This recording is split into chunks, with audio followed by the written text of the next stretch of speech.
A novela do escândalo das joias recebidas por Michele Bolsonaro continua. Dessa vez foi a descoberta da demissão do ex-chefe da Receita Federal após não liberar por 4 vezes a entrada dos presentes do governo da Arábia Saudita. O ex-secretário da Receita Federal, José Tostes, impediu a entrada do conjunto de joias, avaliado em mais de 16 milhões e meio de reais, oferecidos pelo governo saudita à ex-primeira-dama Michele Bolsonaro. Ao todo, foram 4 tentativas. Durante sua gestão, Tostes era conhecido por entrar em atrito com a família Bolsonaro, principalmente pela indicação do corregedor da Receita, posto em que tese interessava o ex-secretário, além de viver sob pressão de Bolsonaro após as denúncias sobre as rachadinhas realizadas pelo filho do ex-presidente, Flávio, na Assembleia Legislativa do Rio de Janeiro. Após pouco mais de um mês, José Tostes foi demitido por Bolsonaro e substituído pelo auditor fiscal Júlio César Vieira Gomes. A substituição foi acobertada pelo governo como mudanças estratégicas feitas no Ministério da Economia, chefiada por Paulo Guedes. Júlio César foi o responsável por agir junto aos órgãos responsáveis pela liberação das joias na alfândega. As primeiras tentativas da entrada das joias do país foram feitas em outubro de 2021 por Bento Ribeiro, ex-ministro das Minas e Energia, e um funcionário da pasta que tentaram entrar com as joias do país sem declará-las após participarem de um evento na capital da Arábia Saudita e retornarem ao Brasil pelo aeroporto de Guarulhos. O ex-ministro tentou 2 vezes passar o conjunto de joias. Não conseguiu. E os presentes foram apreendidos. Ainda em 2021, no início de novembro, Bolsonaro pediu para o ministro das Relações Exteriores, Mauro Vieira, que intervisse na situação, dizendo que as joias não eram para a ex-primeira-dama e o ex-presidente, mas para um acervo não identificado. A Receita Federal informou que, mesmo nessa condição, já que as joias estavam presas na alfândega, era necessário o pagamento da multa e impostos para liberar os objetos. No mesmo dia, Bento Albuquerque envia um ofício pedindo a liberação do material, mas novamente ela foi negada pela Receita, que continuou com a posse das joias apreendidas.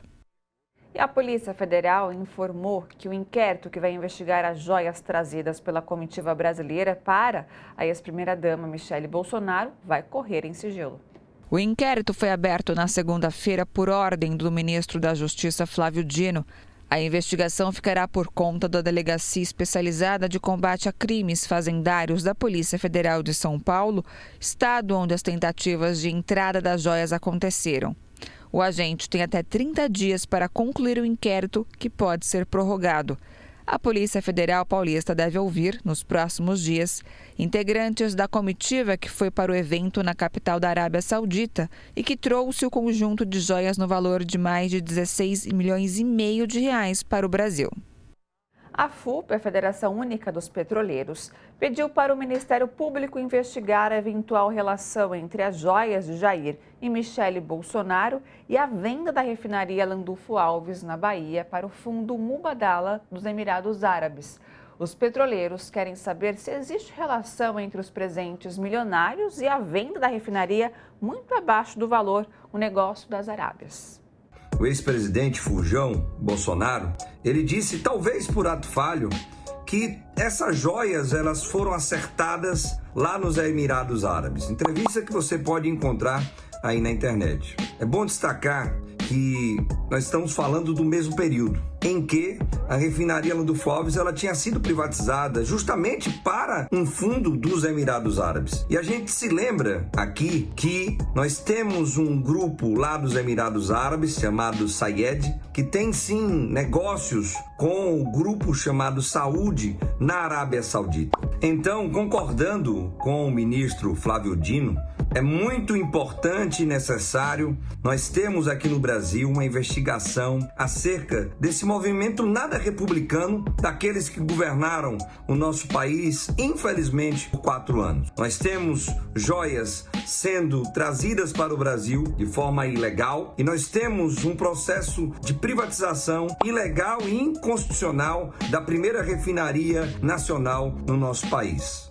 onde há fumaça, há fogo. Se o ex-presidente Fujão, ele cometeu esse ato falho, e se essas joias vieram dos árabes, seja da Arábia Saudita, seja dos Emirados Árabes, por sinal, como dissemos, tem conluios e negócios bilionários em comum, há sim algo a ser investigado e trazido à tona para a população brasileira. Quem sabe com isso, nós poderemos então evitar, na verdade, rever o processo de privatização que houve na nossa querida RLAM, a refinaria Randolfo Alves, nesse ano em que a Petrobras completa os seus 70 anos, mas sem a sua filha mais velha, que é a primeira refinaria da Petrobras, localizada aqui na Bahia.